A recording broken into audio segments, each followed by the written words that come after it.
For all your hemp wellness needs, information, products, parties, and merch, visit thebudplug.com. It's Mike Ross, also known as Mike on the Mic. He's getting ready for his upcoming 2022 comedy run. He'll be kicking it off at Benny Brand's Dress Factory Comedy Club.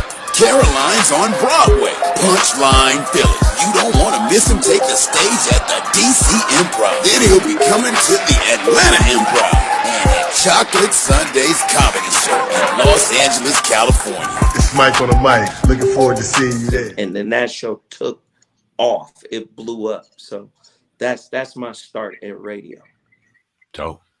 Great start. I heard you mention Loud Records. Yeah. You ever come across a work with Big Pun? Or was this a different time? Big Pun came after I left. Rifkind, Okay. Listen, man, like this shit's crazy, man. Like I got stories, dog.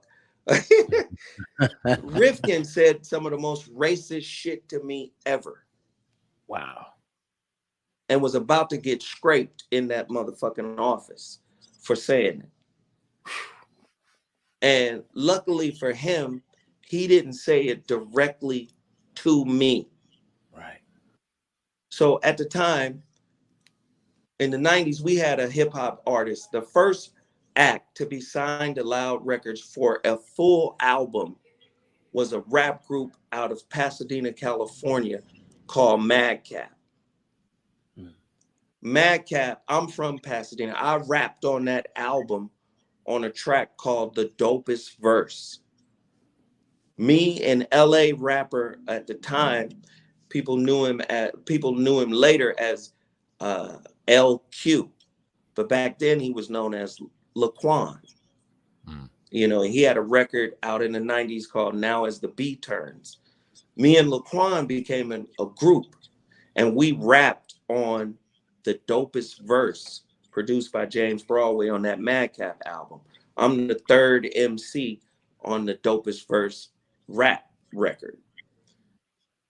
So I'm still tight with Madcap because they from Dina.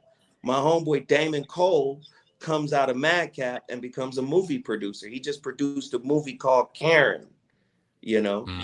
Yep. And he produced Baby Mama or with Baby Daddy with Method Man and what's the comedian? My brother from saying Eddie Griffin. Eddie Griffin. So he produced that movie with them. So one day I get a call from Damon. Damon is like, yo, man,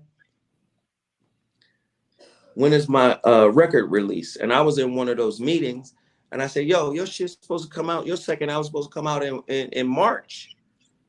So he goes back and calls Rifkind and goes, I guess he gave Rifkind some shit about it. Man, why is my album coming out so late? Woo, woo, woo. I don't really know the conversation. But one day I go to work at Loud and I go to lunch, at 12 o'clock normal. And while I'm at lunch, I guess Rifkind hears that I told Damon when his album is coming out. And I'm new to the game. I didn't know you're not supposed to share inner office shit, whatever. So he said something about nigga. He said something, that nigga or some shit. Now the whole office is shook by this, but they don't say nothing.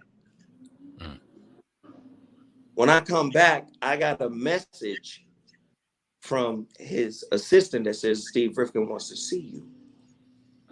I said, all right, cool. Before I go into the office, one of the sisters in the office goes, he called you a nigga. Damn. I said, what? Wow. So now this is me at 24.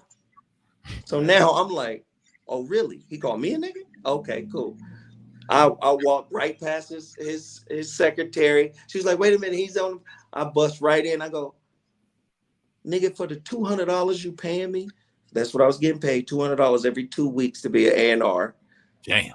I said, for the $200 you paying me, I will throw your ass off this motherfucking balcony. Mm. I said, man, you better get this shit right, nigga. I'm not your nigga. You know, I'm not one you could talk to like that. So he started backtracking. And from that moment, he was trying to get me out of Loud. And that's how I got to Maverick. He first tried to set up a meeting with me with Bob Buziak at Relativity Radio or Relativity Records. And I fucked that interview off because I was in New York hanging with my then. I mean, he's still my homeboy. I ain't even tripping like that. He's still my homie. I was hanging with Jazz O. And you Okay. know, Jazz O came to my hotel and what happened was I didn't understand New York life. So I got up late. You know, I'm still on West Coast time. I get to the meeting late. They wanted me to be the A&R. And then Bob Buziak asked me, he was like, yo, what do you think of Bone Thugs and Harmony? And at the time, like I said, I was a backpack rapper and now turned to A&R. So that's what I'm looking for, right? I was trying to sign Razkaz at the time. And, you know, Razkaz took a deal that I offered to him and took it to Priority. And that's how Razkaz gets to Priority, you know, because I was trying to get him off of Patchwork Records. And basically, from that blow up with Rifkind was like, I got to get this motherfucker out of here because he not like the rest of the brothers here. This motherfucker will fight me, you know, especially over some disrespect like that. He will fight me. And he, you know, he got me after the relativity shit fell through. He set up a meeting with me and Freddie Demand at Maverick Records. And at the time, I didn't even have a car. I walked to Maverick from Loud Records. It was literally around the corner. And I met with Freddie for about 20 minutes. And after that 20-minute meeting, I became the senior VP of Black Music A&R at Maverick Records. So it was. I got an interesting story, bro. Yeah, man.